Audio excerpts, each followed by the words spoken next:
Ahojte priatelia a blízky.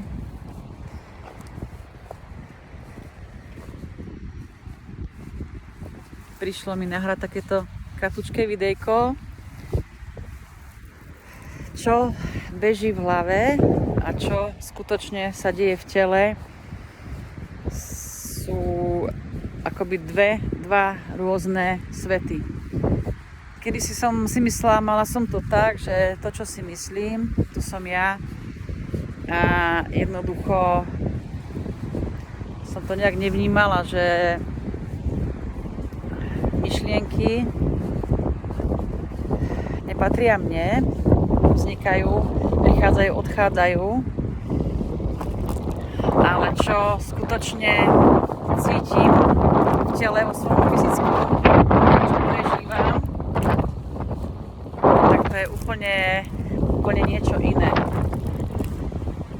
Budem hovoriť z vlastnej skúsenosti, aby to bolo také autentické.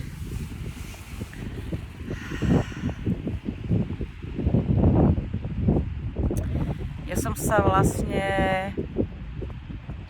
necítila ako v tele a bola som hodne uletená, hodne vystrelená, hodne som si myslela a namýšľala som si, že som osvietená, že keď dosiahnem určitý stupeň mentálneho,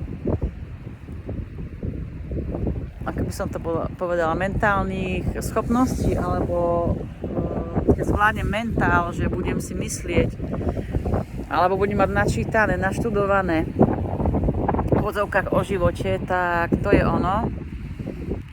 Tak mám vyhrané.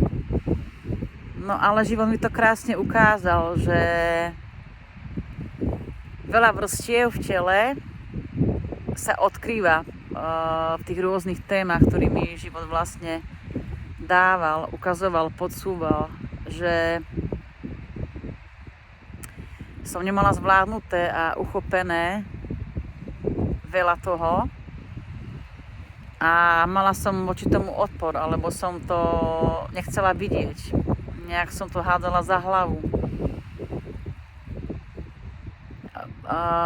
A viem prečo, pretože tam bolo strašne veľa zranení, strašne veľa bolesti.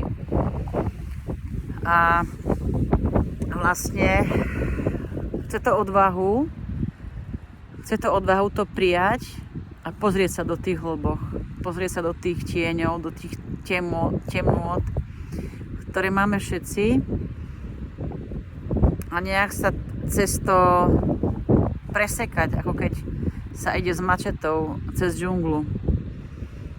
A vlastne som zistila, že iná cesta ani nie je ako v tej pravde, v tej zraniteľnosti prijať a priznať si, že to má momentálne takto. A to je veľmi liečivé vlastne.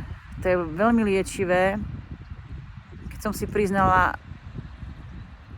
dané pocity a pocity, nie myšlienky, pocity v tele, aké sú, keď som to prijala vlastne a sama sebe vlastne priznala, že teraz to mám takto. A vlastne vtedy sa spustil proces. Buď to bol pláč, alebo hnev, alebo agresivita, alebo proste taká beznádej, bezmocnosť. A niekedy sa zdá, že to nikdy nekončí. Ale práve keď som si dovolila padnúť aj do tohto, plne to prijať, plne to vnímať, že to tu je v mojom poli, že to tu bolo v tých daných vrstvách, tak sa to ako keby dostalo na povrch. Mojou pozornosťou sa to presvetlilo a vlastne nastalo liečenie. V tom prijatí je vlastne za mňa to liečenie. V tom prijatí bez odporu, bez odsúvania toho, čo je, ako sa deje, je vlastne veľmi liečivé.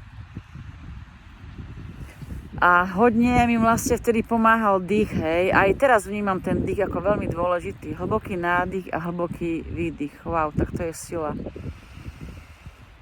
To si počas dňa robím veľakrát. A u mňa to je také zastavenie sa. Zastavenie sa v tej prítomnosti.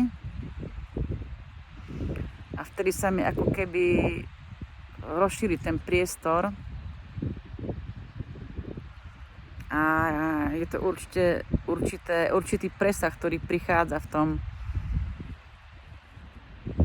tých medzerách medzi tými slovami alebo v tých medzerách medzi tým dychom.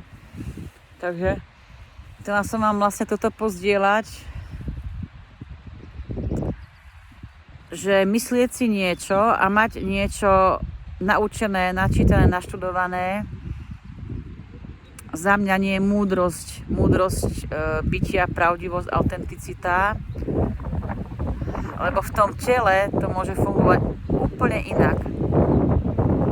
Úplne inak. A keď som si fakt dovolila spojiť sa so svojím telom, tak som ho skutočne cítila. Cítila som ruky, nohy, dých. Cítila som vlastne plne, že mám fyzické telo, že nemám len hlavu. A to je veľmi dôležité vlastne, keď si dovolím vpadnúť do tých vrstiev, lebo v tom tele sú rôzne zápisy, keď som vyrastala a keď som sa poprela a potlačila, tak v tom tele je ten zápis. A ono to nejakým spôsobom celý život ma ovplyvňovalo, nevedomky. A častokrát som nevedela ani odkiaľ to ide. Teraz si to nejak tak uvedomujem a spájam sa s tým, že to sa potrebuje ako keby ešte raz prežiť, ale tak naplno to prijať, aby sa tá vrstva ako keby energeticky uvoľnila. A za mňa je to obrovský dar dovoliť si vlastne cítiť sa v tele, vnímať to telo, ďakovať za to fyzické telo také, aké je.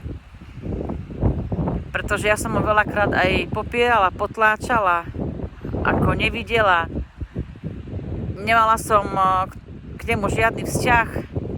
Až keď som si časom uvedomila, že jedine to moje fyzické telo je to najväčší dar vlastne, cez ktorý tvorím, cez ktorý nejak fungujem v tej realite na tejto zemi. A je veľmi dôležité ho mať rada, ho prijať. Mám ženské telo, nádherné ženské telo.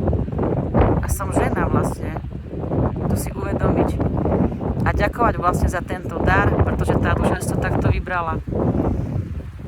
Tak toľko k tomuto, ako vnímam vlastne dve úrovne toho života, či je to mentál alebo fyzické telo, tak vlastne je za mňa dôležité vnímať to fyzické telo a počúvať ho, nasledovať ho, prijať ho. A vtedy môže nastať liečenie a vlastne príde aj tá sebahodnota, sebaláska, sebaúcta, nastavenie si hraníc a tak ďalej. Tak vám prajem, priatelia a blízky, nech vnímame tie naše fyzické tela ako dar, ktorých je obrovská múdrosť. A vlastne sú úžasné tie naše fyzické tela, cez ktoré môžeme tvoriť inak. Každým okamihom vlastne sa môžeme inak aj nadýchnuť, vydýchnuť a tešiť sa z toho života, že sme tu sa môžeme prepojiť, vnímať, podporiť. Nech sa nám tak deje. Prajem krásne okamihy v tých našich fyzických telách s láskou a tajen.